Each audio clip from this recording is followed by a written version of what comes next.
Well, here we are again on the Brattlecast. Always fun to sit down with Ken Gloss. I'm Jordan Rich, by the way, and Ken and I talk about some of the stuff that goes on in the Brattle Bookshop on a daily basis. Fascinating stuff. And today, no exception. If you're from Boston or anywhere near here, and you mentioned the USS Constitution, well, everybody knows about old Ironsides, but there's more to old Ironsides than just the actual ship itself. There's a lot of literature and ephemera about it, I'm sure, and you're going to talk about that. Well, and today. there's a whole museum down in Charlestown based on it. And even though you say it's a relic, it is still a commissioned ship in the U.S. Navy, and the person who is the captain is a captain in the U.S. Navy. The crew are active duty Navy. I just recently met the captain in Charlestown, a female captain, by the way, decked out in colonial uniform garb. It was great. She's terrific. And one of the things that I found interesting, because we were there, which I'll start talking about recently, is I think she was there. I didn't meet her. Mm-hmm. But they said they had a new captain, and I said yes. And I said, well, the captains that I've known, a lot of times it's near the end of their career. And it's sort of like getting assigned to the Constitution is a fun posting. It's something that they do. Yeah, ceremonial. Historical. But it's sort of usually towards the end of a captain's career. In other words, and they said, oh, no, not anymore. This is a real posting. It always was a real posting, but this is a posting that career-wise can lead up, and rather than sort of at the end of a career. And they said the new captain is great. She's a terrific person. I met her at an event, and she was really very proud. And you're absolutely right. It's the oldest commissioned warship in the U.S. Navy, and it still is commissioned, which is amazing. Mm-hmm. I've been connected, or actually I should say my father's been connected to the museum for a long time. There was a trustee at the museum named Davis Taylor, who was the publisher of the Boston Globe, who was a friend of my father's. And he got my father involved. And we weren't involved to a huge degree, but what we do, and I still do, to sort of a way I can help, is if someone donates something to the museum, they sometimes need appraisals for tax value, whatever, or people want to know before they donate it how valuable is it or what to do. And I try to do most of those appraisals very below value. I mean, my fee, right. Or just verbally and tell them, and I do it for free. It's a way I can help give back to the Boston community. Mm-hmm. But about 15, 20 years ago, they had a man, and he said he had a journal from one of the midshipmen on the ship. And it was what happened is I have a book in front of me that called A Cruise of the USS Constitution. And it was a world cruise in 1840 to 47. Now, 1840 to 47 sounds like a long, long time ago, but for a ship that was commissioned 50 years before that, it was even an old ship. But it made a world cruise, and that was active Navy still. And what this man ended up having is this midshipman's journal was the first half of the cruise. And he went from, basically they went from Boston, they went, the journal that I had went as far as Borneo. It went on to Canton and then Hawaii and then back. So it made a whole world cruise, 3 years. But this journal, now when people call me up and they say I have ship logs, ship journals, maybe whaling show up or fishing or whatever, a lot of them are nice, but they're very boring. It's tells you what the weather is, tell you what the seas are, tells you what is sort of going. It doesn't really tell you much about what was going on. But this man's journal, this was something more that he was doing not for the Navy, but this he was keeping personally, and he was going into incredible detail about life on the ship, about all the instruments, about the cooking. Also, he was drawing these gorgeous drawings of where they were going and what they were doing. And about 15 years ago, the person who owned it lent it to the USS Constitution Museum. In other words, I think with the idea that he might donate it, but at the time they just wanted to get an idea of value and price. And I think I appraised it at about $10,000 or $15,000 at the time. Might even have been 20 years ago. Well, we get a call about 6 months ago from the museum, and they said, well, you did this appraisal. The man is now actually interested in having us have it. And would you do a formal appraisal? Now, the difference between sort of doing a general appraisal where you sort of say, okay, this is worth $10,000, $15,000 and writing a couple of paragraphs and doing a formal appraisal for the Internal Revenue is a much different process. If the government is going to be giving you a tax credit, they want everything done. They want pictures. They want detailed references. And what turns from a 2-paragraph, well, going to see it, going back, writing it up, maybe a few hours, can sometimes be 3 or 4 full days of writing, pulling together, transcribing. So it gets much more involved. But he said he wanted to give it, and he said, I'd be very happy with your appraisal. You know, the price seemed very nice to me, and we're very happy to, you know, if you can think you can still get it at that price for my tax deduction, I'm more than happy to give it to the Constitution Museum. I went with one of my staff, and we went through it, and we're going, I think he's going to be very happy. Now, we've been writing it up. We keep getting interrupted, but he didn't need the appraisal until this year's taxes. But we're going through it, and I looked through it quickly last time. The illustrations in this, the descriptions, are one of the best journals that I've seen. And then the USS Constitution is one of the most important historical ships in the U.S. Navy, probably in the world Navy to some degree. And we're saying, yeah, the $15,000, you know, let's do a lot more research on this. And we've done a lot more research. Probably the appraisal will be 3-4 times that much.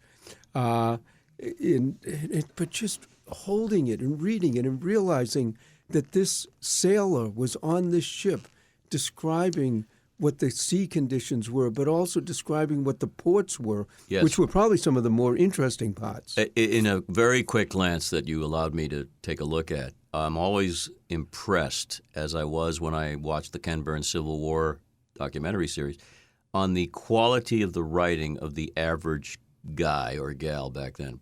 This was a midshipman, a sailor. Granted, probably had a little education to him, but the prose is beautiful. This was a little more than a.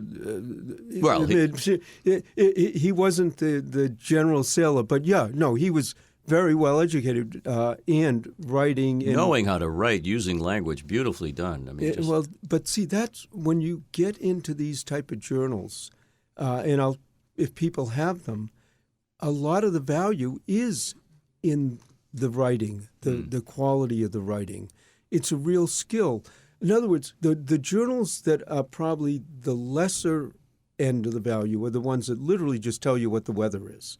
Although, quite honestly, those records now, computerized, give a good sense of what weather has been year to year. I mean, we used to dismiss them as being the uninteresting ones, but that information now has become a database. But I just looked at the little squib there of Zanzibar and how he's talking about, you know, how beautiful it is and how civilized of all the places they visited. And it's almost a travelogue of 40 to 47. Well, that's exactly right. what it is. Yeah. And the ones that are valuable are the ones that you can look at, start reading, and it brings you to the place. You feel like you're there. You realize an experience. But for someone to be able to write to that quality is what makes the difference between a nice journal and a, wow, look at this. Now, I have a question. It says published in 1904, that particular version. Yeah. So what would have happened between the time the sale ended and,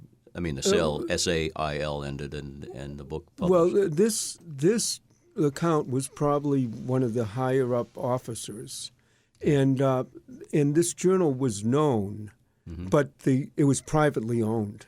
So then 15 years ago, they came forward to loan it to the Constitution Museum, and it was only half the journey. So we don't know what happened to the other half of the journal, but this is the absolute perfect place to have it. And then when you try to figure out the value, because you can say, well, what have other ship journals sold for?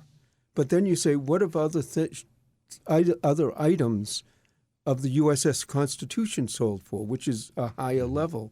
And you start saying, because you can't say what that particular thing is ever sold for because it's never sold. So you sort of get comparisons.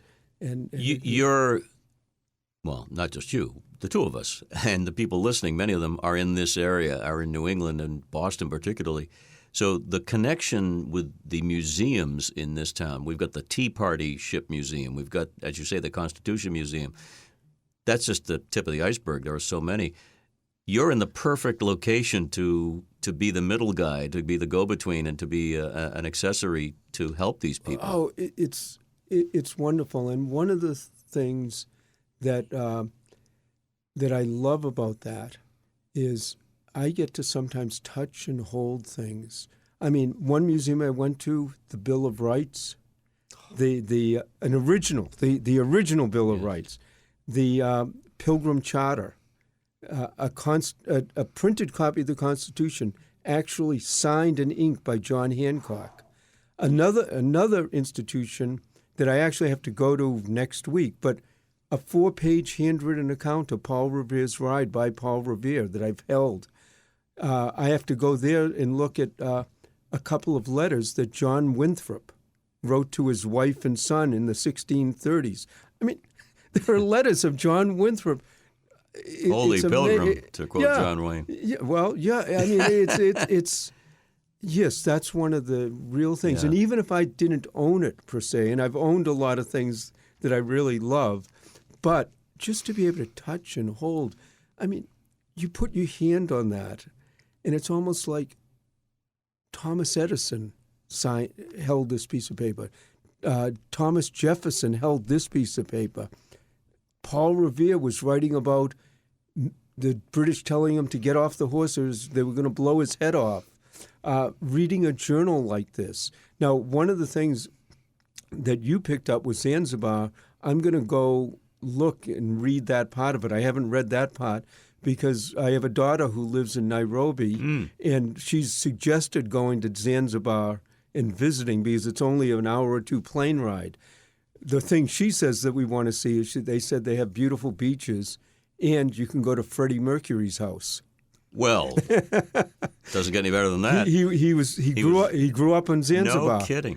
No, I'm as absolutely fascinated with history as many. Not to the extent that you are, because you're in it every day, but Ken, you're so right. It comes alive when you read the words and you touch the pages of these people. It comes alive. But when you're saying you talk and interview many local people, fascinating people, but that is the history for the next day, the next week, the next year. Well, everything that's happening in the present moment will become somewhat dated in very short time, and then hopefully be remembered. And even a lot of the people you talk with who might not be, quote, the biggest names right now, you look back on and they give you more a feel of how they talked, the language they used, what was important at the time, what people were interested in. And sometimes that can be even more valuable than the person who is, the president of this or because you know what they're going to say.